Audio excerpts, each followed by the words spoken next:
My name is Avijit Singh, and I'm a senior fellow here. I head the Maritime Policy Initiative. To begin, let me just say I'm very heartened to see a sizable presence today of all of you here in the room, given the traffic situation and the weather situation. I think it's creditable that we have so many people in the room. Today's event is the first in a new series that we are doing on national security and strategic affairs, essentially national security affairs. And our first event today is on a subject that is actually quite interesting from a strategic point of view, but also from a national policy point of view. And that subject is comprehensive national power, CNP.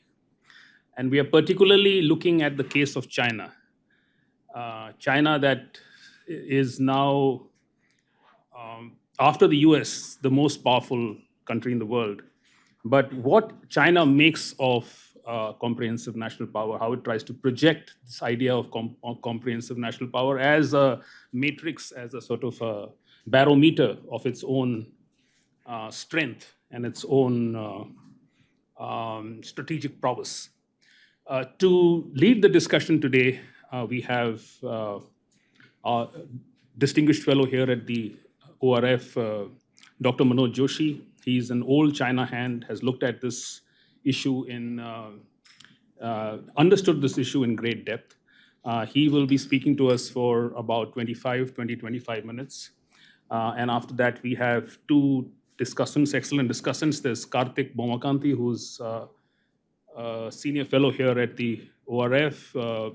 He's a specialist in emerging technologies, and he will provide us, I suppose, with a military perspective of CNP.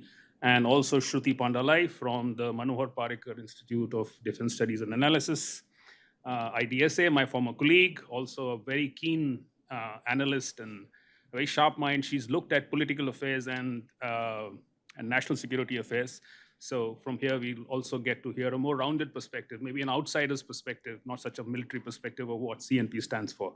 I will only just say two things. The idea of CNP, I think, is fairly old, as all of you know. It dates back a few decades. But I think what China has done is that China's come up with this pro-max version of CNP, in which the Chinese are not just using this as a way of telling the world what their power is, but also projecting ambition and aspiration to the world to tell them that they have arrived.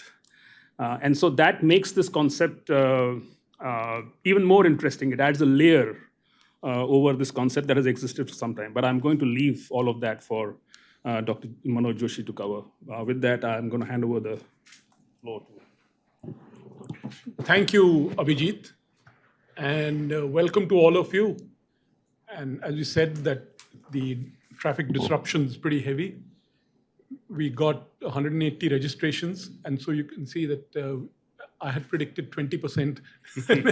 So, but that's the normal, this thing. But sizable presence. That's the norm, but we've got a handsome audience here, and I'm pretty pleased with that. So I'm going to talk about comprehensive national power. To some extent, I will be a bit pedagogical in the sense trying to explain what these concepts are, what measurement of power, its importance, etc. So let me begin now. Okay, so here is, okay, that's clear there. So we know that power is the basic, this thing of human relationship. So people like Sun Tzu, our own Kautilya, Machiavelli have written about power and relationships. The lessons of history is that nations do not prevail by just acquiring superior military power. The Soviet Union had superior military power or technological capabilities. Great powers make mistakes, they lose wars, their edge, and still come through. So it's not military or economic power that makes the difference, but the fundamental qualities of a society. Characteristic of a nation that generates economic productivity, technological innovation, social cohesion, and national will. And that, I think, is broadly what is comprehensive national power. So measuring power. So measuring power in the competition for comprehensive national power, getting a measure of the rival is very important. Accurately measuring power is important for those who have power, obviously, and for those who seek more, or for those who want to deny it to others. So you need to have a good measure. And this is the exercise that Andy Marshall, who was in charge of net assessment for, I think, 40, 50 years, meaning in the US. He was one rare bureaucrat in the Pentagon who couldn't be replaced. And he developed this concept of net assessment. But the notion is much older than Marshall. So you have Sun Tzu or Sun Tzu. Now look at what he's saying. He's saying that the rules of the military, and this is, he's saying it almost 500 years before Christ, the rules of military are 5: measurement, calculation, comparison, and victory. So, and if your measurement tells you don't tangle with this guy, don't tangle with him. And that, Sun Tzu's constant advice, that he who knows himself and knows the other, that's the route to victory. He who doesn't know himself and tries to tackle the other, he's in trouble. It had to do with measurement, meaning very carefully. This is the Art of War, chapter 4, called Formation. It's available in a MIT website, but I don't know if you can see that. So what does measuring power do? Measurement helps you to shape a clear goal and the means of measuring progress towards that goal. A measurable goal is a more achievable goal. It provides for an analytical tool for prioritizing steps. So you know that I need to do this, this, this, and this. It gets the whole system on the same page. This is a big problem in a big sprawling bureaucracy, big sprawling country. There are different people doing different things. So getting everyone into the same page, power measurement helps you. If you have a good measure of your weakness and strength, you can bandwagon with the dominant power. You can play a balancing role or join an adversary to balance it or possibly displace it. So there are various things you can do. If you are the dominant power, of course, you obviously need to keep track of your rivals. Common indices. The commonest index that people use in measurement is GDP, But as we all know that GDP is also flawed, because unless you look at per capita GDP, you don't really get a good idea of wealth of a society. Then you have different indices: WEF, Global Competitiveness Report, Human Development Index, Fragile, Formerly Failed States Index. So that there are different indices that are floating around. They use different kind of elements in their indexes. Now, measuring national power, the well-known Spikeman, Hans Morgenthau, two well-known scholars, they looked at the elements of power, geography, economy, etc., set the stage for containment. Singer's 1963 Composite Index of National Capability, SINC, formula linked total population, urban population, iron and steel production, primary energy consumption, military expenditure, and military personnel. So those were the elements in that SINC index. 2007 version placed China at number 1, with 2007 version of SINC index already placed China number 1, with US, Japan, and India following. In his 1965 national power equation, William Fuchs, a German professor, came up with the formula: power is equal to population multiplied by industrialization. Now, this is a guy, Ray Klein, he's a well-known CIA officer. And then he became the executive director of CSIS in Georgetown University. And he came up with the World Power Index in 1994. And that's his formula. PP equal to C, brackets C plus E plus M multiplied by S plus W. And of course, I hope you know your BODMAS, so to get the calculation right. because these things, if you don't know BODMAS, you're sunk. Simple as that, So that was this was the equation that he had come up with. Then Of course, CIA is big into forecasting, though a lot of its work is classified. This work is done by its strategic assessments group, Then there's the US National Intelligence Council, which has its own version. The Pardee Center of the University of Denver, which has an international futures model. This is perhaps the most extensive model, meaning it has a huge amount of elements in it, the international futures model. Then there's the GPI. The GPI includes measurements of military, economic, technological, political, demographic capacity of nations. So unlike older indices, it included nuclear weapons. In addition, it looks at trade as a factor in economic capacity, because that used to fall through with other indices. But this is true of all the indices, that there will be some gap somewhere. And why I say this is, like if you look at GDP, GDP alone doesn't tell you much, because it may be based only on one product called oil. So you may have a lot of oil, and very high GDP, but that doesn't mean that you're a powerful country. So there are different other formulas: Singer and Small, 1972, Beckman, William Fuchs, national power. So these are the various elements in their particular equations. Rand in 2005 sought to reform it, because what Rand tried to do was to say that we need to convert power, meaning it's not just having those elements, steel, energy, etc., but how do they convert into usable power?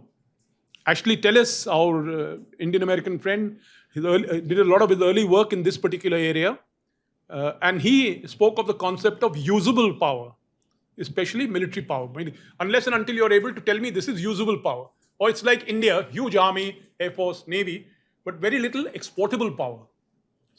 So there's a limit to the kind of role that we play anywhere else. Final measure, of course, comes through outcomes, meaning what are the outcomes you can deliver with your power. So now these are the various, this was before using that sync method. That sync method, so the top line, that is China. That is approximately, you can say 2007, but this graph doesn't show it. It was a bit difficult to get the right photograph. So India is there, steadily rising.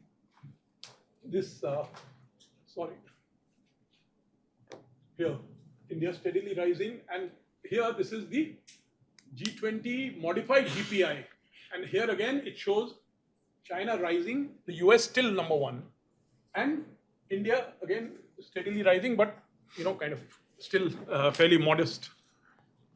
Now this is the Economist Index, which came out earlier this year. The Economist put up something called the hard power in 2023, and it shows United States, ahead more than 30, shows China still below 10, and shows India also below 10. So the US still in the Economist calculation still way ahead. Then of course there's the concept of soft power. I don't have to tell you, well-known Professor Joe Nye, national cohesion, culture, international legitimacy, able to play a leading role in international systems. All these also constitute elements of power.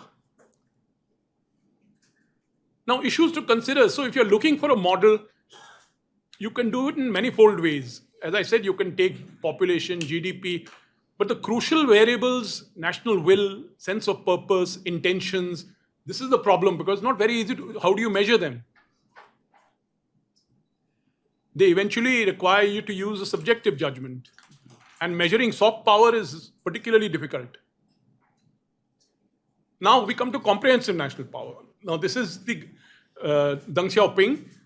We've seen how the US looked at this. Now Deng Xiaoping, the Chinese started thinking about this in the 1980s, when they were beginning their journey towards modernization. And they started talking about this. The senior colonel Huang Shufeng of the Academy of Military Sciences, they looked at the American models to start with. Michael Pillsbury's study of 2000 for the US NDU analyzed the writings of the Academy of Military Sciences.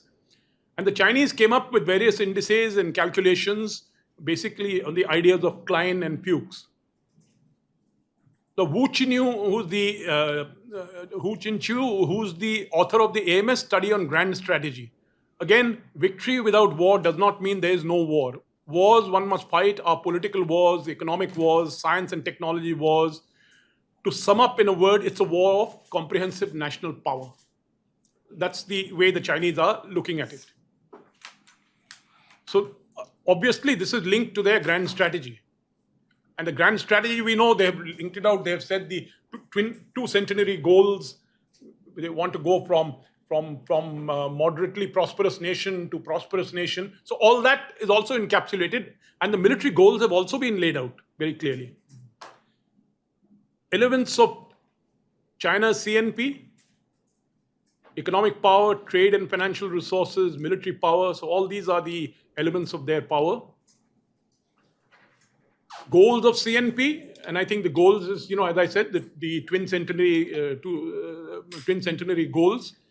So right now, the Chinese GDP per capita is 12,506, which makes it what is called an upper middle income country by World Bank standards. Mind you, India's is still 2,777, meaning we are still below $3,000. China's GDP per capita has already reached this much. And the Chinese want to go up to 56,000 by 2049, the anniversary of founding of their republic. But as you know, if you look at those figures, they'll be far, far behind the United States still. So this is a comparison of economic power, nominal GDP and PPP, China, EU, US, India. So you can see, so even by PPP, we are about half of the Chinese capacity. And per capita terms, the China is pretty far behind. This is the basic metrics of China: land, area, population, structure of the population.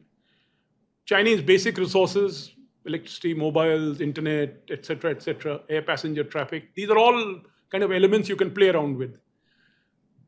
There are issues of human capital. China was hugely helped by the fact of the Maoist period. They, kind of education was implemented in the villages and countryside, etc. So, but it was still pretty basic education.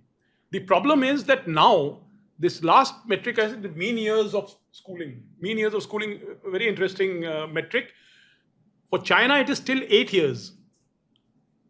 It's a complicated, I'm not going to explain to you what exactly it means. You can just check it out, mean years of schooling. For China, it is 8 years, but for the advanced countries like US, Germany, US, Canada, it's 14 years.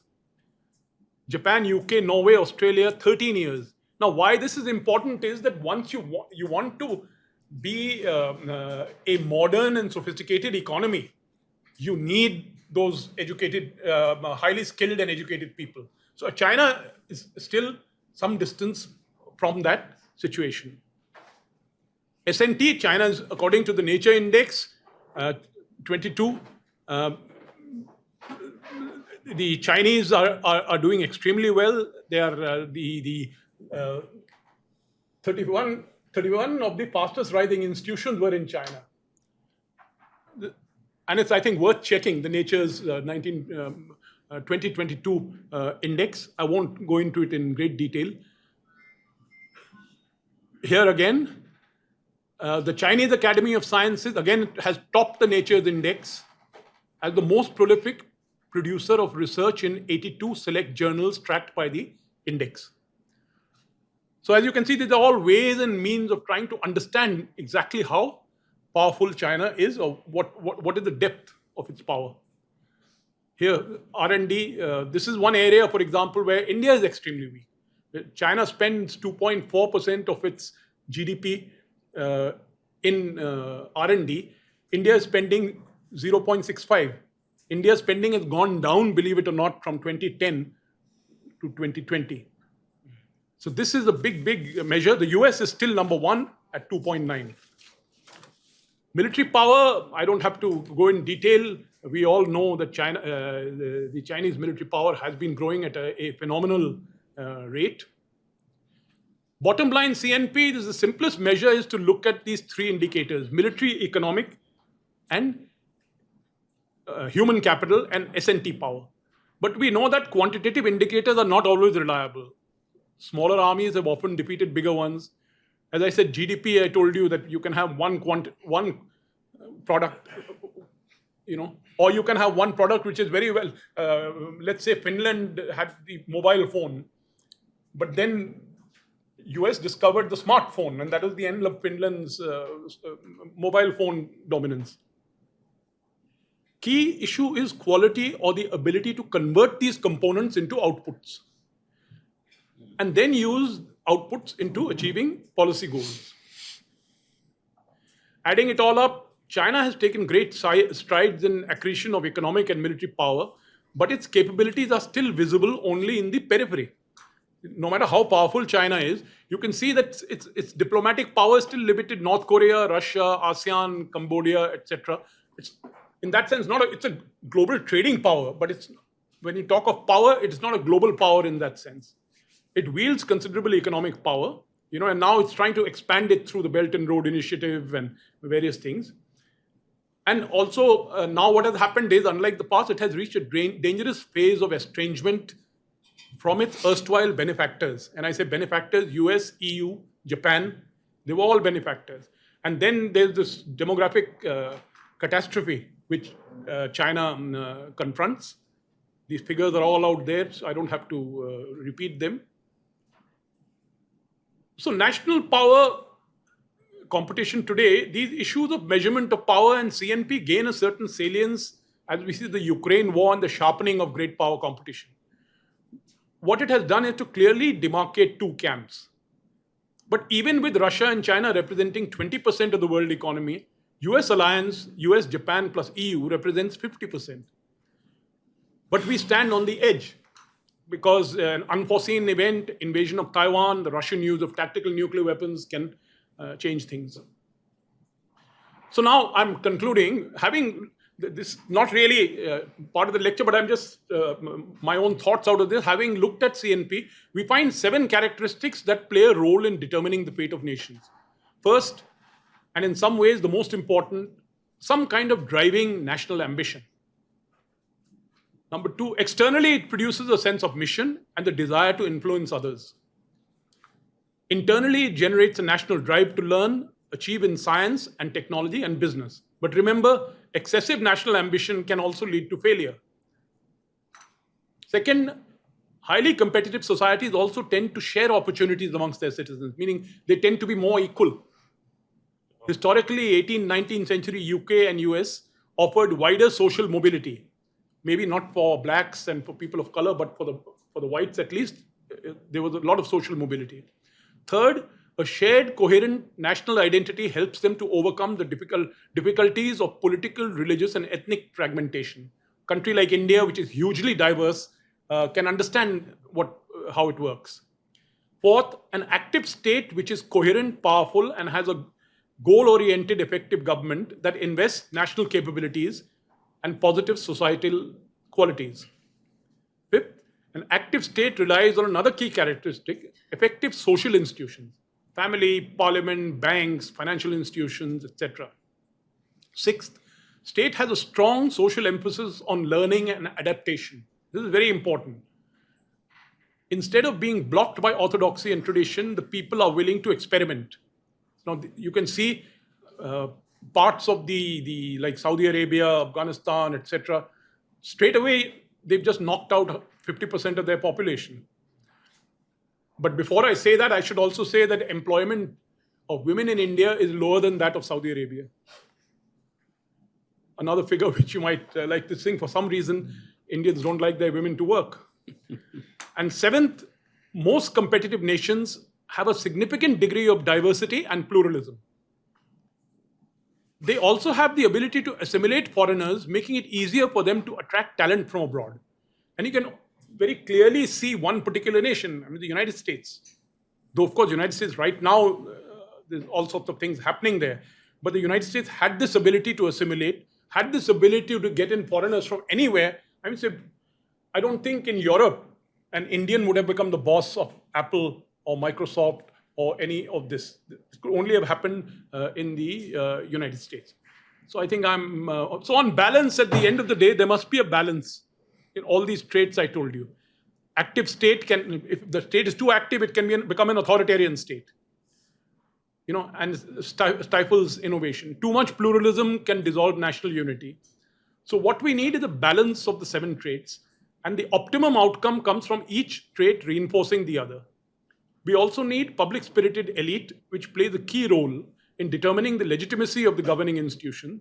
Where the elites are seen as corrupt, societies and institutions break down. Thank you. Thank you, sir. That was an excellent presentation. I think this is really insightful takeaways for me. I mean, I was listening to what Dr. Joshi had to say, and it strikes me that the two big takeaways, for someone that doesn't actively study comprehensive national power but just sort of has a vague idea of it, is that ultimately accumulating power is about projecting power. You accrete strength so that you can show it. And it's almost, there's a saying that if a tree falls in a jungle and no one saw it, it didn't fall. So if you have power and no one knows about it, then maybe you don't have power. So a lot of this is about showmanship. I mean, from a Chinese perspective, this is all about letting people know where they are in the pecking order. And that fascinates me. It tells you something about the Chinese mentality. But also something that Dr. Joshi mentioned, this is, at the end of the day, about hard power. The scaffolding is of soft power. The rhetoric is of soft power, but really this is about having the hard power to dominate the adversaries. And he said this is about winning the wars, winning the political wars, winning the economic wars, the science and technology wars. And I find that issue very fascinating. But I'm going to leave it for the discussants to come up with their own interpretations of what's been said. And I'm going to first ask Karthik. Yeah, Karthik to about 7 to 10 minutes. I must commend Dr. Joshi for a very comprehensive analysis of comprehensive national power. But I do have about 3 points to make from my end. And I do agree, at least in part, with Dr. Joshi that measuring power is not easy beyond the usual indicators like GDP, population, technological innovation, and military spending, which are necessary, very necessary, but they're not sufficient. Of course, intentions, national will, cohesion, purpose, particularly national purpose, a sense of purpose, as he puts it, which are very dynamic and subjective variables. They are very, very crucial indicators of strength as well. However, one of the key things that I have a problem is that when you try and integrate and when you try and look at comprehensive national power that include all these variables, is that it perhaps is more relevant in the context of specific phenomena like wars, for instance. I do believe that when you're looking at national cohesion and will, the capacity to use military force effectively, given the strength of the state itself, both its economic and its military and its industrialized strength, then they become very, very relevant. Then it's very relevant in specific instances. Otherwise, I'm not entirely convinced that when you're looking at military, when you're looking at power in that sense, all these variables included, it would matter as much, especially issues like intent and cohesion would matter as much. It may, to some extent, but it would be most relevant in the context of war. Yes, as far as soft power is concerned, I do agree. I mean, it is just a means to an end. It is largely unlikely to exist without hard power. You need that hard casing for that soft part to survive in any case. So I don't believe, and it is also less tangible. And it can be also very fleeting. So that's my sense about soft power. But I do want to return to China specifically, because if China is to have the kind of strength that it aspires to have by at least by 2049, although I think that timeline has been accelerated, but even if it is to achieve that, it has to become a regional hegemon. This is where I go back to somebody like a John Mearsheimer, who, of course, he hasn't mentioned, Dr. Joshi hasn't mentioned, but I think is very, very relevant to this discussion about comprehensive national power. You've got to be a regional hegemon to be a superpower. The United States is a superpower because it's a regional hegemon. It dominates its hemisphere. It dominates, when I say hemisphere, it's not just the North American continent. and the South American continent. I'm talking about the Western Hemisphere. It pretty much dominates. So when you have something like, when you have an entity or a state like that, which is the true benchmark to be a great power, that takes some doing. And I think China is still making an effort in that direction, but is not going to get there because it does have powerful states on its periphery itself. And I do believe even India, as a continental state, it does have wield some certain amount of strength. That's why we have a very large land army. We have large land forces, and land power is supreme in these sorts of things. You really do need considerable amount of overwhelming strength to dominate your region, and I don't believe China is there yet. So that is one very critical factor, and it is critical to becoming China becoming a superpower.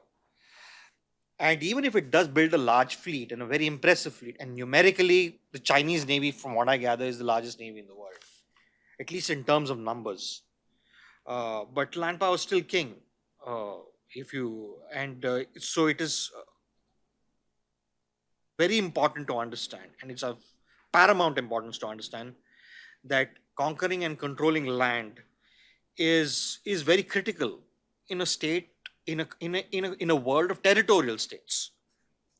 Naval and air forces are very vital to supporting only land forces, can only support land forces and land power. So when you do have states around China's periphery, not just India, but even a country like Japan, but even smaller countries like South Korea and even Vietnam, if they were to align with the US, I mean, that's a formidable coalition you have against the Chinese, just around the Chinese periphery itself. And of course, mounting even an invasion of a country like, of an entity like, of course, they don't consider it a country, but it is a country, Taiwan, I mean, it really requires considerable strength, which China has yet to accumulate. But if it does reach a stage where it thinks it can, and that's where it could miscalculate, that it can actually invade because it has the strength. And that's where then it is likely to fall short. And if it doesn't succeed, it could come as a great blow to China's internal cohesion. There could be changes within its leadership and stuff like that, which has its own repercussions in terms of its strength, its national strength, and the whole idea of the Chinese building up comprehensive national power. So they will have to pick their battles with great wisdom, and they will have to pick their moment to attack with great judgment, which I think is a point he did make, which I think will matter there in the context of conflict. Actually, armed conflict will matter over there. As far as the other indicators, I don't want to say too much about that. But one point I'd like to flag is, of course, China does produce far more in terms of published work in science and technology,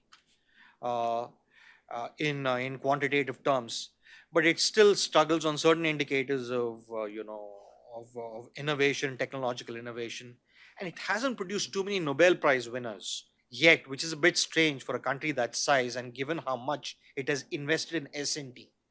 And particularly if you go back, by now at least you should have had quite a bit. You should have had more Chinese Nobel Prize winners and even maybe Fields Medal winners, but you don't get too much of that. And that has been one of the few areas where I would say China is still behind. And even relative to some of the Asian states like Japan, for instance, which do produce every now and then, Nobel Prize winners and even Fields Medal winners they produced. So they're still behind, let alone the West, which pretty much overwhelmingly dominates these areas.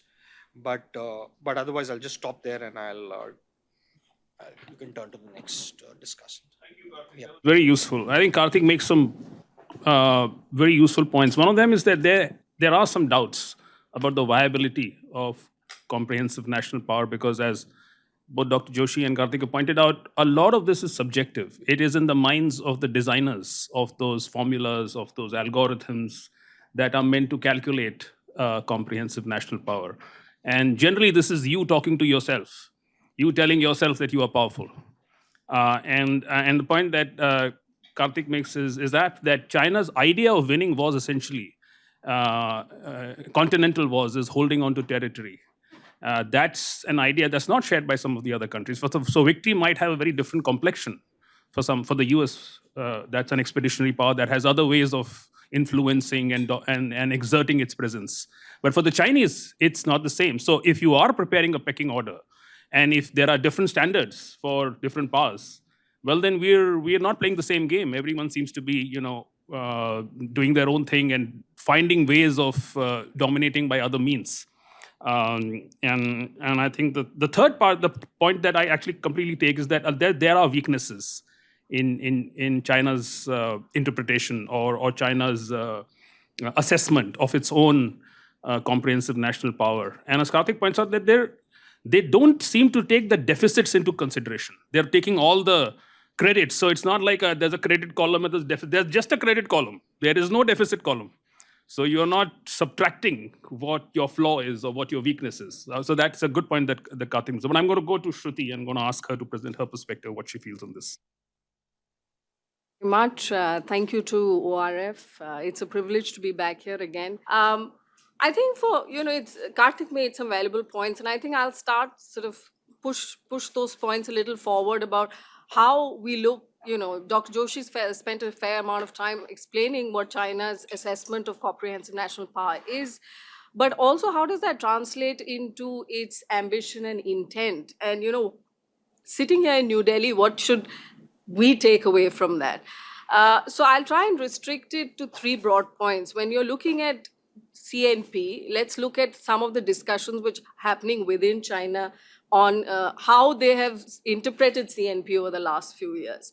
How China interprets CNP is also important because, I look at the India-China relationship in the spectrum of information operations, and China's discourse politics actually, and its ability, what to think, it says it's the right to speak, emanates from its belief that it has acquired the CNP to do so in the global stage. And finally, I think a little bit of also introspection that, we're looking at China's language of power, but what does that mean for us? I mean, what is our takeaway in terms of how New Delhi conceptualizes its language of power? So I was looking at your presentation, Dr. Joshi, and it immediately struck me that, when we are all looking at trends in China's grand strategy, you can see 3 or 4 broad trends, and that there's a RAND cooperation report by Andrew Schobel, which does a pretty decent job capturing these. He says, you've seen a couple of primary trends. One is revolution between 1949 to 77. You have recovery between 78 to 89. Then starts this business of building comprehensive national power, which is between 1990 and 2003. And then, of course, national rejuvenation, which we have seen 2004 onwards. So while, the focus remains the legitimacy of the party state, these distinct strategies also had enduring objectives.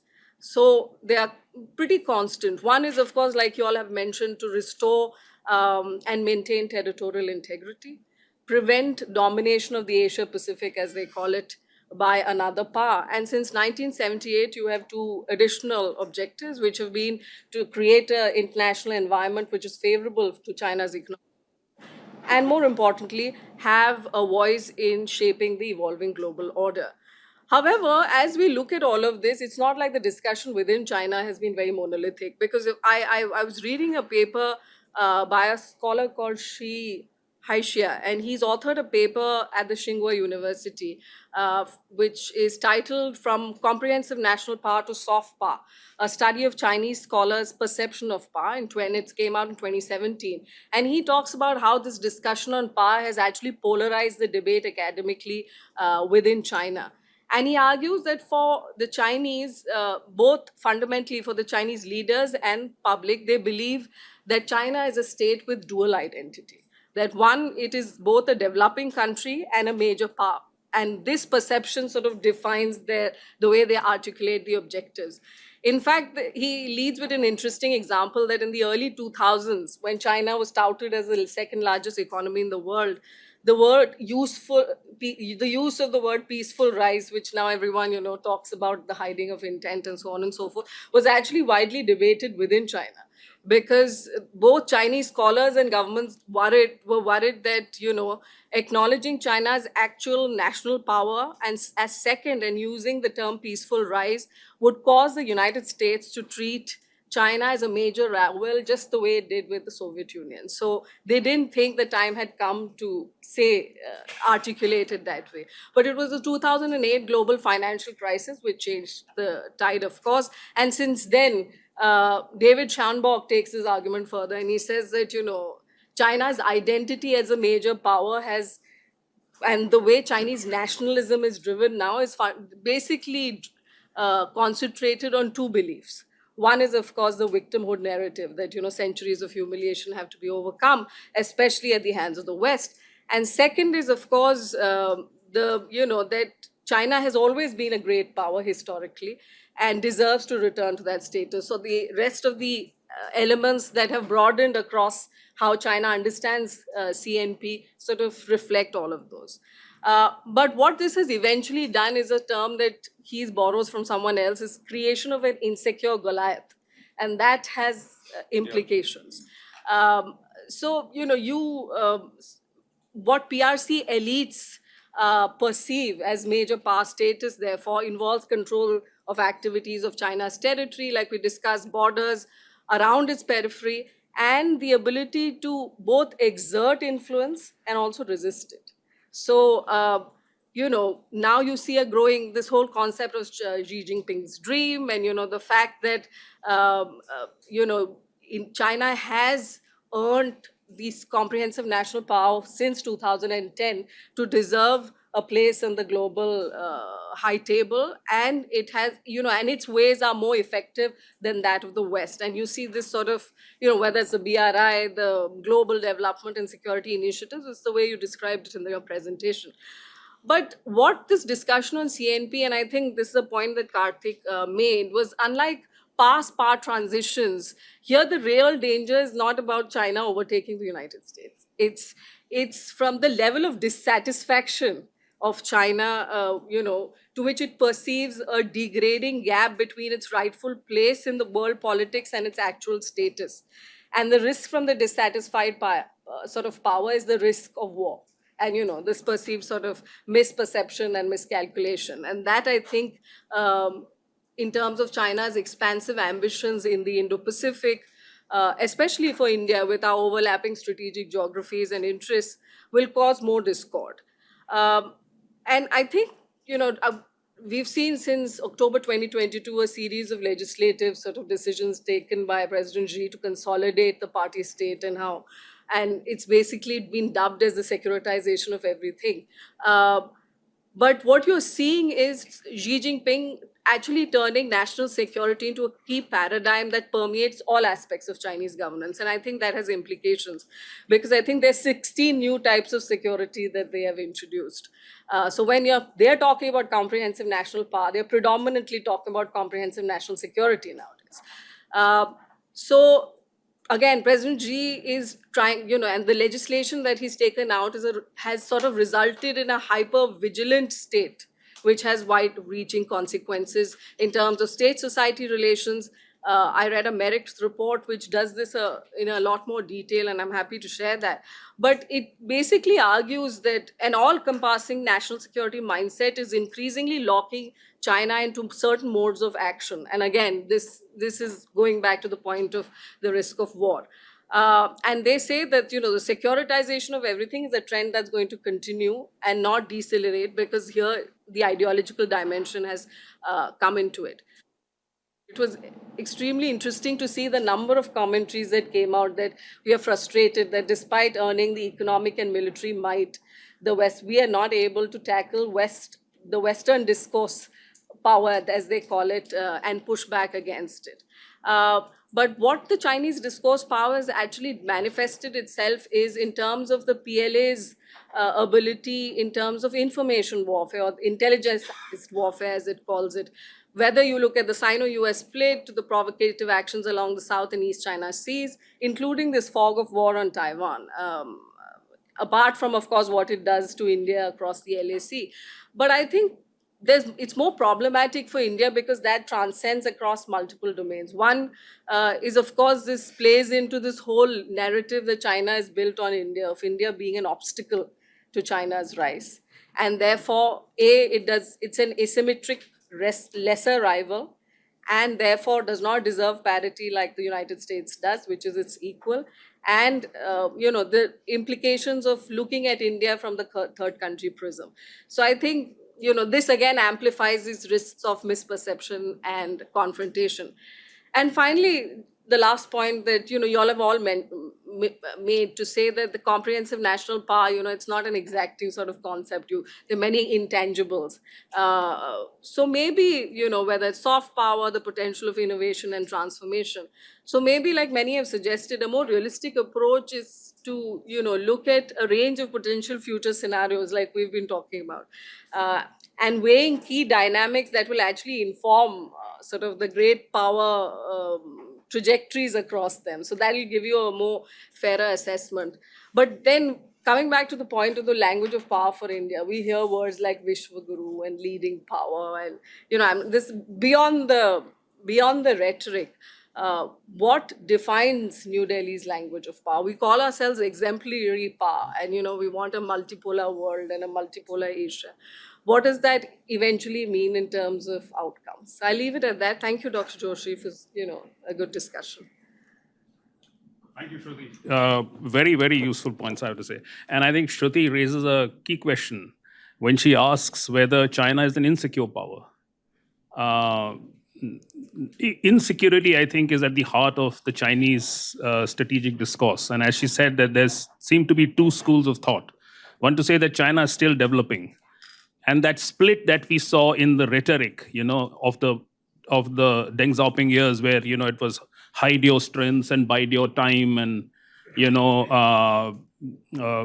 was some talk about being calm as you project your light, and rhetoric to that effect. And now in the Xi years, where it's all about revitalization and reunification and China's rise, and so you can clearly see that the needle has shifted in a sense, and that also shows how insecure the Chinese, at least political class, is getting, and that there are some scholars within China that believe that this is not the right way to go. But also, I mean, as Shruti rightly points out, is this only about wars, and is this only about force projection?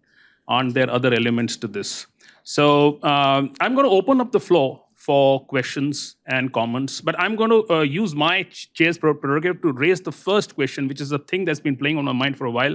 I'm sure that some of you also would probably like to raise this question, and this would be for Dr. Joshi. Is power fungible in a sense? Meaning that if there is a deficit on the military side, can that be made up by having more diplomatic power or economic power? And if power is not fungible, then is the whole idea of comprehensive national power viable? Is it a plausible concept wherein because you're combining multiple indexes and producing one single figure, and you're using a formula for that. But if power is not fungible, meaning if power from one vertical cannot be used into another, then what are we essentially trying to do? So that's going to be my question. But I'm going to take two more, Dr. Joshi, and then I'm going to return to you. Yes. Me, myself, and Salman Khan. I'm a lecturer of international relations and public administration from Tamil Nadu, and I stay in New Delhi. I made some observations from very long, like almost 5-6 years. I'm making some observations from China in aspect of geopolitical aspects of US and China relation.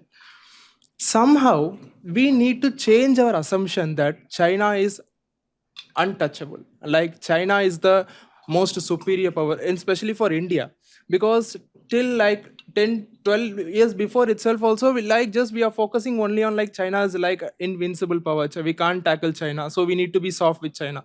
Somehow it was changed in the last 10 years. You can see it in our borders, and we can see it in our recent times. We can see in the Indian Ocean also. We need to change the assumption China is untouchable, and China feels insecure because the China's political structure lives in such a way that a small change can make a big impact. We had seen the Tiananmen Square incident. After that, they had become very concern about a small geopolitical. That's why we can see this. A small initiation against the interest of China is coming back as a big retaliation towards us. So we can feel that they are very insecure, not only towards the US, but even for small countries. And if you take the countries like Germany, we can take Israel, we can take Saudi. Now the perspective of them is changing. Like, apart from being a satellite state for someone, they are now focusing on independent foreign policy. So India also need to initiate that it is an independent state and not any state which is following any instructions from any other big hegemony. And apart from this, we need to focus on education, R&D, and we need to make others dependent on our technology. We have PSUs like ISRO, we have PSUs like BARC. If we can make our R&D more improved, then other countries obviously becoming dependent to us. This will give us a great access to them towards their we can get the geopolitical benefits from them, and then we can become more having a more regional power hold in our region, and then we can also assess our neighbors such as Bhutan, Nepal. So these people can be inside our box, so we can control them. By towards them we can dictate our terms, what should be working in South Asia. And I can say one more thing, this GDP, R&D, apart from all, we need to focus on Indian Ocean. Now Indian Ocean is slowly becoming a person's property. So although in a simple terms to say, we are executing project 75, it's a very good initiative. We are buying more submarines, it's a very good initiative. But at the same time, we also need to focus on other aspects. We need to build more ships, and we need to bring the Indian Ocean more secured, and not China is going to get it. We need to make sure that. And apart from all, China is trying to play a card, as you sir, Manoj Joshi sir mentioned, that subduing your enemy without fighting a war. That's what China is practicing with the US. And one day will come, I'm very sure one day will come, China will take the Taiwan and US can't do anything. US will become helpless at that point. US will stand alone in this entire world, and the day is not too far. So China is practicing the same tactic with India, they're playing with the Kashmir, they're playing with the Northeast. Somehow they're trying to make, I'm sorry to say this, but after a very long time of research, I'm saying this, we may become a vessel state for China. So this day is not too far. And China's BRI project can be implemented in Mumbai or Chennai, the day is not too far. If we don't take our GDP growth seriously, if we don't take our foreign policy initiatives seriously, this is going to happen. So finally, I'll say this, India need to become superpower. That's a mandatory thing. For that, we need to focus on our GDP, we need to focus on our military power, we need to create contacts, and need to be done in a robust way, apart from doing the useless things which is happening in our country. Thank you. Salman is saying we should build up our own verticals. Stop looking at China, look home and build your own strength, and do it not just with hard power, also do it with soft power. I couldn't agree with you more, even though I would not be as pessimistic as you are about China taking over our periphery and all of that. But well, I know that is rhetorical. But if there's anyone else, yes, sir. Please introduce yourselves. The Center for Land Warfare Studies. I have two issues. One for Dr. Joshi. He mentioned China's considerable economic influence, but also pointed out its relatively weaker geopolitical influence and its troubled relationship with its erstwhile benefactors. Now, I would like to point out two issues here. One, despite the relative recent slowdown in the BRI, it affects 70% of the world today. About 130 nations are beneficiaries. And I would suggest that thanks to China's economic largesse, it already affords China considerable geopolitical influence over these nations. One. Second point is, over the last 4 years, we have witnessed China's determined endeavors for its mammoth initiatives, the GDI in 2021, the GSI in 22, and the GCI in 23. I would suggest that this is a determined bid by China to considerably expand its CNP and its ability to project power across the globe, even in areas which ostensibly have nothing much to do with China, like the Arctic or the Pacific Island nations, which are fast becoming areas of strategic competition. I would request for Dr. Joshi's views on that. One issue I have where I would request for views from Karthik, where he mentioned that land power from a CNP perspective is dominant and possibly air and naval power are not as important. Now, I have a slightly different view. Now, I think we need to evaluate the China's CNP and therefore its potential challenges to India more holistically, rather than from a traditional land-based perspective. Particularly because of 3 or 4 major issues which have happened in the Indian Ocean recently. One, the fact that China already has a military base in Djibouti, and it is possibly looking to expand its military presence in other nations like Cambodia, Equatorial Guinea, Mozambique, Kenya, and Angola. 2, it is financing or developing almost 40 ports along the eastern coast of Africa and Asia. 3, it maintains an almost permanent naval presence, ostensibly for anti-piracy missions in the Gulf of Aden. And 4, we have seen the significant increase in the number of so-called research and fishing vessels in the Indian Ocean. So I would say India definitely needs to now evaluate this challenge more holistically rather than stick to the I need more land forces, land borders, all that counts. May I request for Karthik's comments, please? You made one good point. Actually, this is something that comes up in the maritime discussions that I'm familiar with, which is to say that China's power projection is not in black and white. It's not as if they're coming here with a certain purpose of dominating the region. This is a composite strategy. And the Chinese strategy is, something called incremental stakeholdership. They just simply want to be stakeholders in this. And it's their non-military operations that are growing rather than the military. Military is, of course, there. But the military is there for a reason. They create the need for their military to be there, and then they come here. So you can't really object to it. But then there, as has been rightly pointed out, they're doing infrastructure projects. They are building up dual-use bases. They are sending in their fisheries. They are sending intelligence ships, mining ships, and satellite vessels and research ships, etc. So it's not a military challenge, as it were. And we need complex, layered strategy to counter China. So I take that point, so that's a good point, but Karthik will surely respond to this. Should we go to, I think we'll go back to our panelists and ask them. Yeah. Well, I think the first question you asked is about the question of fungibility. Yeah. Now, that's kind of very obvious.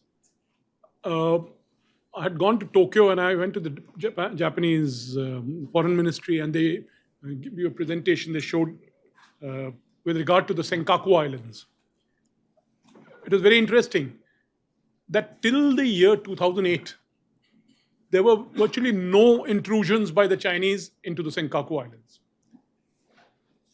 So all those years, they were playing the diplomacy game, meaning so they had a idea of their power with regard to Japan, and 2008 GFC, everyone knows, is the key shift. And I think most people don't understand the global financial crisis had a deeper impact on the West than it is said. We say 2008.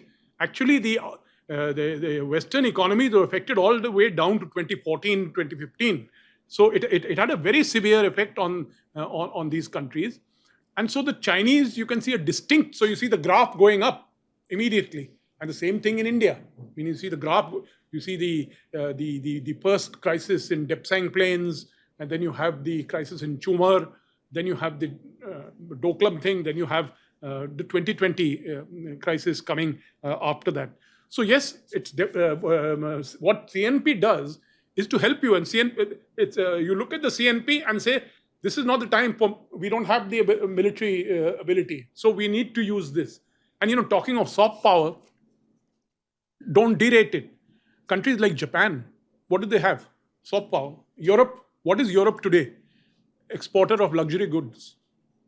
Meaning it's dominant, this thing is luxury goods, but it's a very important, strong, global kind of a brand.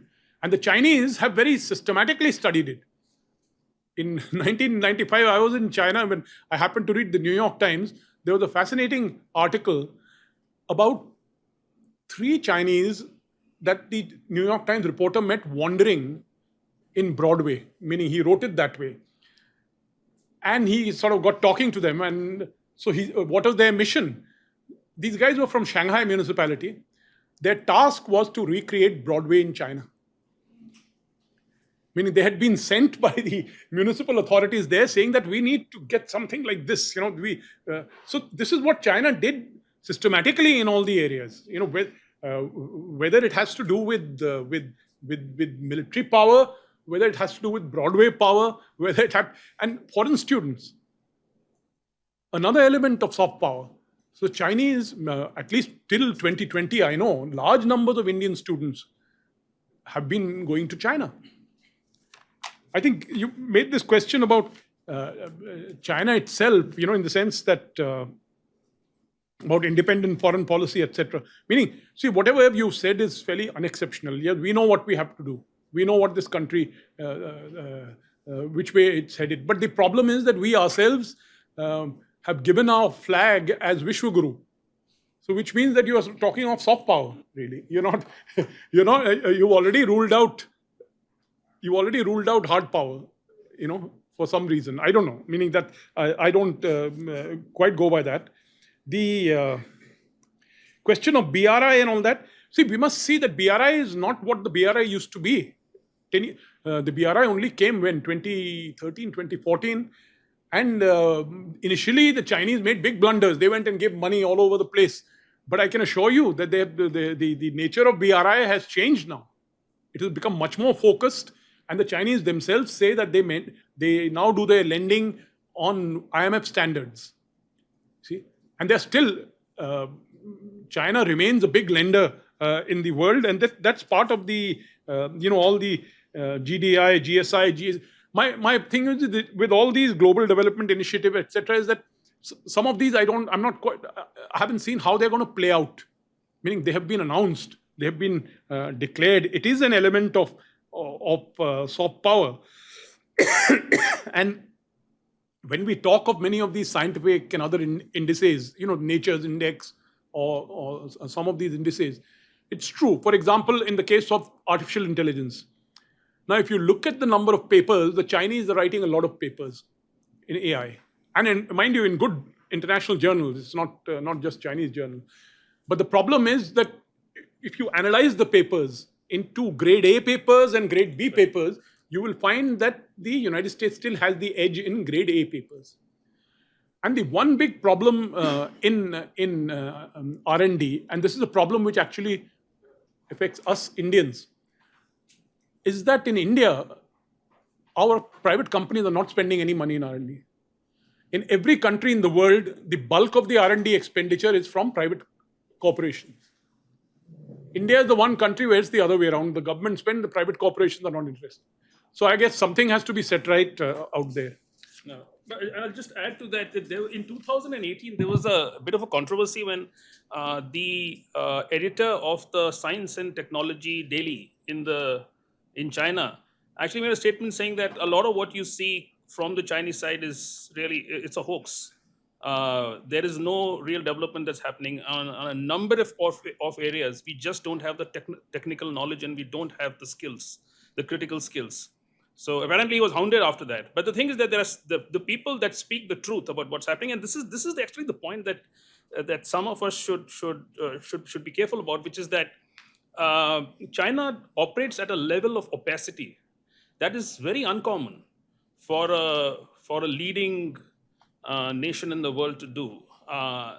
They're projecting an image, and this is again something that the US recent China military power report noted, that what is really happening in the Chinese military in terms of informatization and intelligencization is something that is unknown to the world. They're not revealing what they are doing. And especially in the area of autonomous weaponry and AI, we don't know what they're doing. We simply know that some Western technology is being pilfered. But how they're making use of it, what's going to essentially come out of it is really unknown. And so that. But I would also urge, because this is the time when India-China relations are not good, US-West relations with China are not good. I would also urge people not to go to the other end of the pendulum and say that, well, these guys are no good, they're all hoax and they're all this thing. The Chinese Communist Party has some of the best people in their ranks. They also have shown in the last 30 years an extraordinary sense of purpose and achievement in their 10% rate of growth from 1990 to 2010 is a great achievement under all circumstances. So what I'm trying to do when I talk of these indices, etc., is let's get precise. Let's try and measure this. Can we, and part of this exercise, I hope, we in ORF would be able to come up with some sort of indices which would try to pin it down. That's the whole purpose of this presentation today was let us be as accurate as possible, as sensitive as possible, and we as academics in this institution should be giving you the stuff which, and we need to remove all the prejudices, etc., along and say it like it is. Simple as that. That's the effort that has to be there. Karthik, would you have some thoughts on? Yeah, my only ultimately land power matters simply because human beings live on land. I take a more Courbetian view, not a Mahanian view. There is no such thing as independent sea power which can independently and strategically win you any war. It can support and aid a land campaign. That's true even of air power. What's his name? Giulio Douhet, the Italian air warfare strategist, who said that strategic air power could pretty much conquer whole lands. It would terrorize whole populations. Well, that's not true.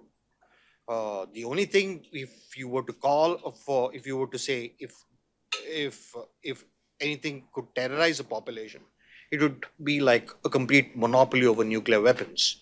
But nobody has a monopoly over nuclear weapons in today's day and age. And that was only held by the United States momentarily during World War II or in the immediate aftermath of World War II. The point I'm trying to make is that when you look at land forces, it's primarily that area, land power, that you have to focus on. Even now, look at what's happening between Russia and Ukraine. Even the Western powers have literally used Ukraine as a crutch. It's become a buffer country to prevent a Russian advance closer to their borders. So ultimately, land power matters, regardless of what you say. That would be true for India, which faces continental threats from the Himalayas, but we also have a Western neighbor in Pakistan. Countries like Pakistan, look at a country like Pakistan. Its army it's a substantial army. So you cannot completely dismiss land forces at all. And land is something that is everybody covets it, and it's vital to control as well. Now, where naval power and air power do play a role is that they aid that effort in a tactical and an operational role. Blockades can help. Naval blockades can be quite devastating. The only exception I can come up with when you talk about naval power being somewhat decisive in terms of a blockade, that would be against Japan during World War II. But even there, it requires important qualifications. Japanese surrender was brought about as much by the Hiroshima and Nagasaki bombings, and only a part of Japan was conquered. And that was conquered by the US Marines and US Armed Forces, but they took Okinawa, but they still had a large amount of territory to conquer. And that could have only happened by way of an invasion of the country, which was something that they were not ready to put their own country through, that the Americans were not ready to put them through because it would have prolonged the war. So they bombed, and they threatened the Japanese with additional bombings, nuclear bombings, and I think that also produced was a critical factor in producing a surrender. But there was another factor that also produced a surrender, and I think that is also overlooked: the Soviet threat. The Soviets hadn't entered the Pacific War yet because they were preoccupied on their western flanks against Germany. Most of their forces were concentrated there. But now that Stalin's forces had routed Germany and were now in a position to also join the war in the East, well, that was also a possible threat, which induced the Japanese to, surrender. And because what would happen is that Japan itself would be divided like Germany was between the Soviets and the Western powers. So, and that I think spooked the Japanese a lot. In fact, that is one argument, one line of argument. So I think there was always the threat of additional force being used, even conventionally, And that would have required land forces. And even if you use sea as a means, you need land power, you need armies to go and take land. Naval power cannot control land. Air power cannot control land. It's elementary. So this is something that you need to understand. Thank you that all the presentations were fabulous. I mean, they gave us a phenomenal perspective on the whole scenario. But, China, I don't, one thing I don't agree with this narrative that China is projecting itself far more than what it actually is. Yes, to a certain extent, every country likes to project its strengths. It's not going to project its weaknesses. But to assume that because of that, China is not aware of its weaknesses, I don't agree with that. I'm sure they are aware of their weaknesses. I'm sure they're aware of their fragility internally and externally. Obviously, they're not going to talk about it. They're going to project their strengths. If you notice this 3-year standoff, I'm just taking a very small example along Galwan, along the LAC. How come there has not been a single engagement between the PLA Navy in the Indian Ocean and the Indian Navy? Because the PLA Navy knows it does not have the capacity to take on the Indian Navy in the Indian Ocean. They have steered clear of the Indian Navy. They are very clear on that. So they understand their limitations. But at the same time, while they've stayed clear of the Indian Navy, they have also consolidated on setting up base facilities in various Indian Ocean ports. So that 10 years down the line or 7 years down the line, once they have that Navy, which can operate with that blue water capability and project power, they will have enough backup in this ocean to be able to support their Navy here. At the moment, geography doesn't favor them. They have to travel 3,000 miles to come to the Indian Ocean, which means a considerable strain on their resources. That is going to go away. They will have, I'll give you a very small example. I'm a submariner. I understand the limitations of operating submarines. Why don't we see more Chinese conventional submarines in the Indian Ocean? Because it's just too far for them to send the Indian Ocean submarines. They have to come through shallow water. They can be tracked. They've set up a submarine base in Bangladesh, BNS Sheikh Hasina.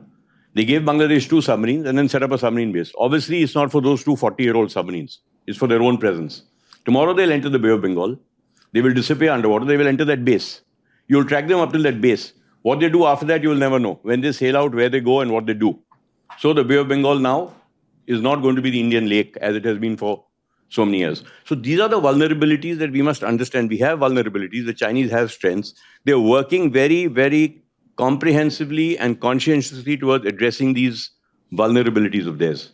And they know their vulnerabilities, so I don't think that's true. Coming to another point is on the...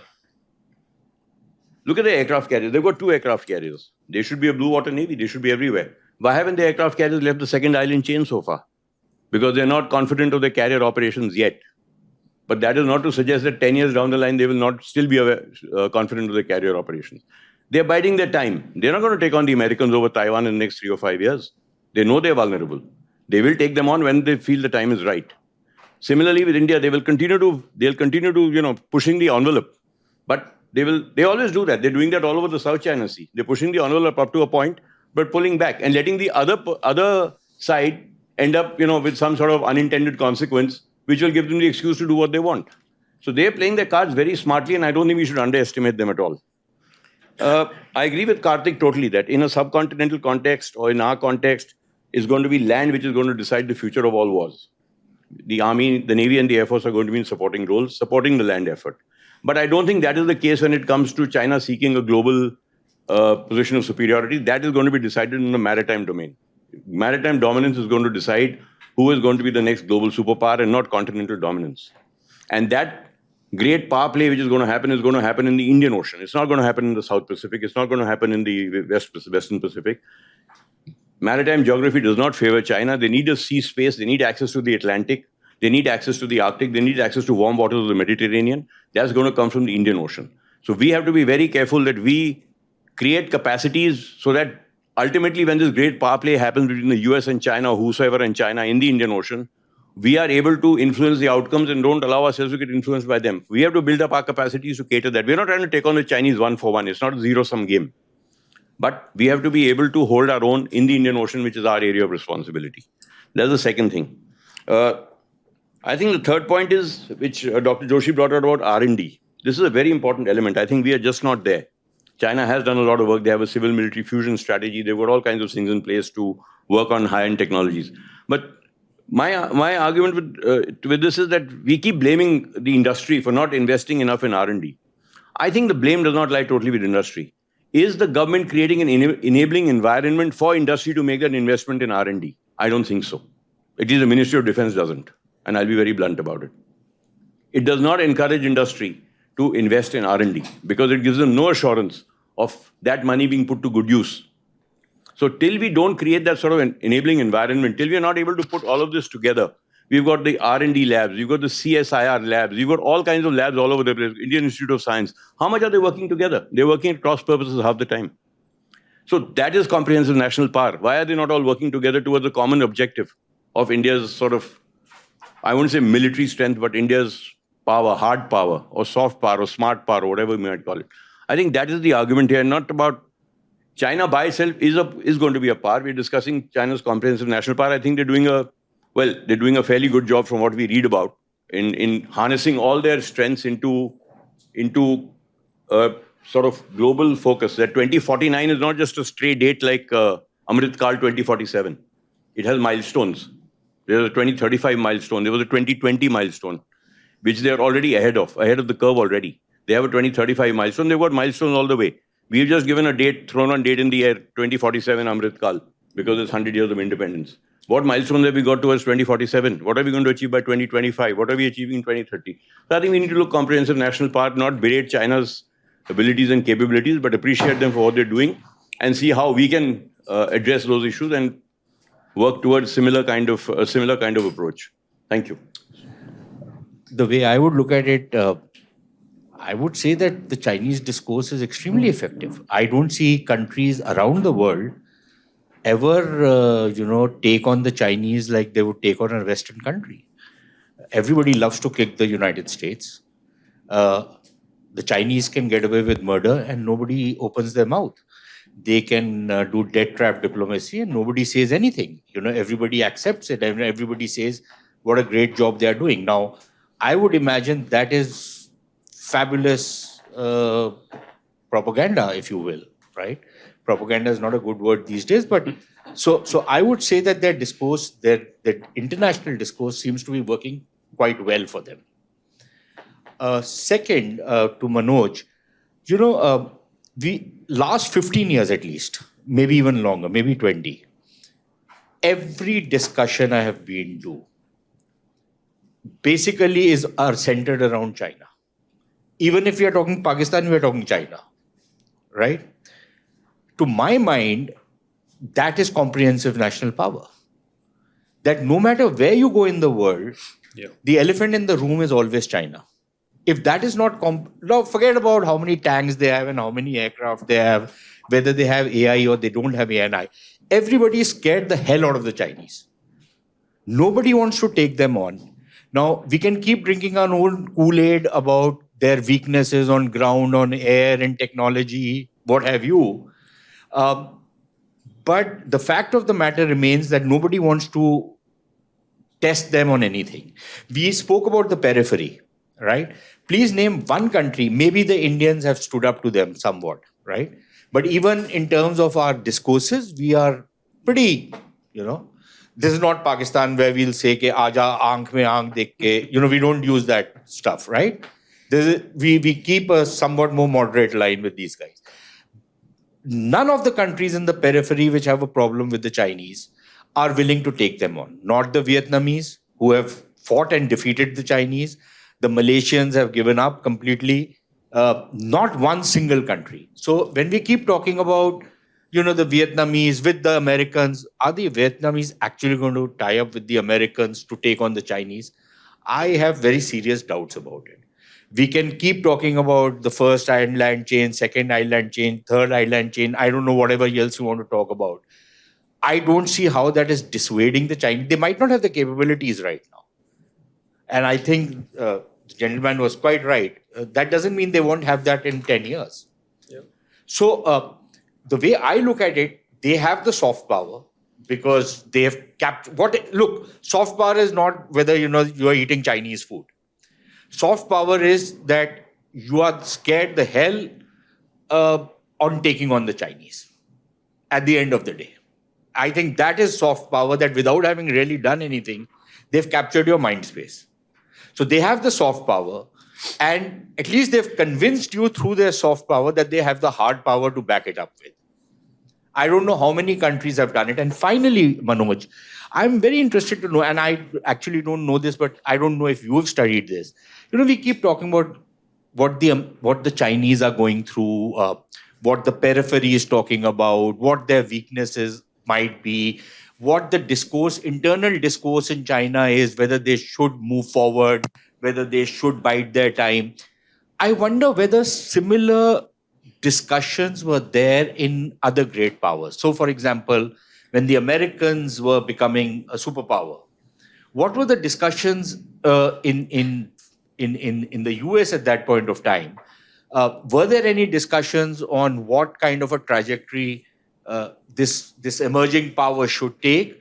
And I don't know. I'm just simply speculating out here. I imagine that the debates would be no different than the kind of debates which we are seeing in China today. So if we are thinking that, okay, they're not growing at 9%, but at 5% and they are screwed, I think we are drinking our own Kool-Aid. Fantastic initiative by ORF, which I believe is aimed at, as Dr. Joshi mentioned it slightly, to arrive at deriving an accurate index of CNP, and starting with there can be no better country to start with than China at this point of history. So my major point is, like Mr. Sushant Sarin just mentioned, is that to do that, we as a country and think tanks like ORF and others should have the capacity to thoroughly and continuously monitor the think tanks of China. And that's their writings, their thinkings, their proceedings in vernacular. That is essential. Without that, we are talking in the air. That's number one. And two minor points, excellent words of advice by sir. And had it all been, this is for Karthik, had it all been for land power, I think in this age where, with the rare exception of the case of Ukraine, where territory and sovereignty is being violated, the major conflict is about control of trade, and without maritime power, that can be done. Thank you. Unfortunately, I'm sorry. I'll have to come back to. So I'm so taken by the time, but please, your comments before I close this. Very quickly, land naval power. Don't forget that it's not one or the other. I think what Anil just pointed out: Battle of Trafalgar, Battle of Midway, Battle of Jutland. I mean, just study them and see what consequences they've been. With regard to China, HADR is soft power. Meaning, when we do HADR, look at what do you think the navies are doing in peacetime? They're preparing, they're planning, this thing for HADR. Why? Because it's soft power. Meaning, the Quad, the origin of the Quad is the tsunami of 2004, no? That tsunami and the aid that was provided. So it emerged from. So they're always thinking about this. That's definitely very much soft power. This thing about Chinese being aware of their weakness, they are. 10 years ago in India International Center, there was a seminar and there was a Chinese scholar there. And so after that, after a similar presentation, and I asked him, I said, are you worried about, in any way, about the Malacca Straits? This is 10 years ago. Huh? The Chinese said, no, Malacca, no problem. So you can imagine that this kind of a tendency will be there. Malacca, no problem, but yet, at that time, they were trying to develop Chaopiu, and they had begun the east-west pipelines in Central Asia, and all that was already happening. Malacca is a problem for them, and I think they are aware of it. The thing of whether there were discussions within other great powers of this, I don't think so. I mean, the United States very reluctantly suddenly stumbled onto this, meaning till 1940 they were isolationists, meaning they were already a power. They were a power. They had already consolidated their hold in the subcontinent or in the continent of North America, and through the Monroe Doctrine, they have ensured no European power had come into the Americas. But they were not thinking in terms of power, meaning if you look at the period at that time, you will find they had virtually no army, no navy, no their intelligence was scattered in 20 different So unlike the Chinese, that's the whole point of the CNP thing, that from 1980s itself, they said, let's look around, what is it that we need to do? So the uniqueness of the Chinese experience is, whereas others stumbled into great powerdom, in the case of Chinese, they said, these are the steps we need to take. This is why comprehensive national power and understanding comprehensive national power becomes so important. So when you look at the elements, you say, oh, this is the problem, let's fix it. And that's what the Chinese have been doing. They're looking at problems, fixing it. And by the way, just today in the Financial Times, I saw that they have launched their aircraft carrier with emails. There's a nice picture of that with the emails. So this is the first aircraft carrier which will be using emails, if I'm not mistaken. After the Americans, yes. And I think when it comes to Vietnam and the periphery, the Vietnamese, I suspect, are the only people smarter than the Chinese. They are smarter than the Chinese, and they are also in their journey. Given their size, they're not going to become a great power in that sense, but they are really what they're doing is also phenomenal achievement on their part, considering what happened to that country. You got to visit that country to see how much destruction and how much devastation it suffered in the war.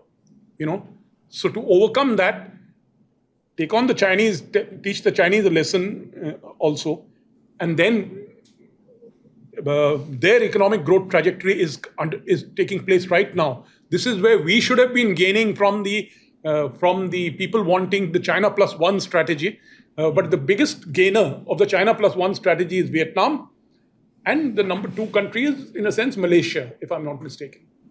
Yeah. Karthik, do you have some closing thoughts? Yeah, I reject the notion that the Vietnamese won't push back, nor do I believe that that Sushant's point about countries not pushing back at all. The Filipinos have done it. Okay, they haven't had much strength, but now they're working closely with the Americans. That's a fact. Far more closely than earlier. The Chinese said basically the South China Sea is their sea. Nobody can sail through it. Well, people are sailing through it, are sailing through the Taiwan Straits. US Navy projects strengths everywhere along the Chinese coast. It's not inhibited, or nor is it fettered. Japan is working very closely. This is something I want to state very emphatically. Japan is working very closely with the United States and will work very hard not to see Taiwan fall. Because I know from Japanese officers, military officers, both Air Force and Army officers, who will tell you, look, it falls, there are really catastrophic consequences. This is something that I think they are very alive to. At least 3 of those Quad members, Japan, the US and Australia, are alive to that. And Australia, very importantly, push back, despite all the threats made by the Chinese against them. Okay, they hit back very hard. Okay, so please don't go around saying that, no, the Chinese are using their soft power in such a manipulative manner and that they are so good and so adept at it. Well, neither the Australians, nor the Japanese, nor the Americans, nor are we Indians idiots. And we are able to also hit back and push back where necessary, and we will do it. The key thing for the Quad members, at least, especially the Quad members, is to keep their eye on the ball, to not lose sight of what the Chinese are up to, okay? And come together and work together in trying to do what they can to at least neutralize some of the more deleterious, some of the more dangerous moves the Chinese make. If they do that, I think I think we might be able to hold and, preserve some balance of power in Asia. And also, I do believe the South Koreans are also pushing back against the Japanese. I know that for a fact. again from many South Koreans, not just military officers, but even technologists, that what the Chinese are trying to do with South Korean IPR, with South Korean investments in China, and that has triggered a lot of tension between the current South Korean government and the PRC as well. So I think I wouldn't go that far as you do in terms of of countries around the periphery not pushing back at all. Maybe Thailand and Laos and Cambodia are countries that aren't doing too much, but the others are certainly. Shruti. But Sushant, I think at the end of the discussion, we're quite aware that, I think President Xi said sometime that, we don't need to chase the countries any longer. And this was the context of BRI, because we are the road. But having said that, when I spoke about discourse power, and while I buy your point in terms of, that's the very idea. Joseph Nye said it's the power of attraction. But Chinese discourse power is the fear of manipulation. And I think, like Karthik mentioned, there's increasing awareness in countries at how to use their agency. For example, if you look at the recent survey that's come out on how BRI aid has gone to African countries, it's very clear. They're very happy with Chinese aid in building of roads and certain specific infrastructure elements. But when it comes to environment, societal norms, and governance, they're only interested for Western countries to come and give them development aid. So I think it's, the nuance there is important to understand, not just that China is cautious of its strategic overreach, but that the others are also aware in terms of coalition of the willing to understand when Chinese intent changes. I'll leave it at that. Thank you. Thank you. I think this was a very interesting discussion. In closing, I'm only going to say this, that there are two streams of argument that we've got to be seized of. One is, as Sushant rightly said, and this is something that Dr. Joshi brought out in his presentation, don't let your prejudices color your vision. And that is very true. We have a certain prejudice for China that should not color our vision. At the same time, I might add, we should not let the Chinese narrative color our analysis. The Chinese want us not to get into the kinetic phase. So for Chinese, it's important to have psychological dominance. And a lot of CNP is about psychologically dominating the adversary, to let him know that you don't mess with us because we are powerful. That does not mean it's not worth studying. It definitely is worth studying, and all of the indices that Dr. Joshi has brought out are very relevant as far as understanding China is concerned. I'm going to only end by saying that it's important to understand the adversary's mind. And for that one reason only, CNP is worth studying. I'm going to end here. Thank you so much, all of you, for coming and asking some excellent questions. To Dr. Joshi for a wonderful presentation. Great comments by Karthik and Shruti as always. Thank you, Shruti. Thanks everyone. Loud round of applause for our three main speakers. Thank you.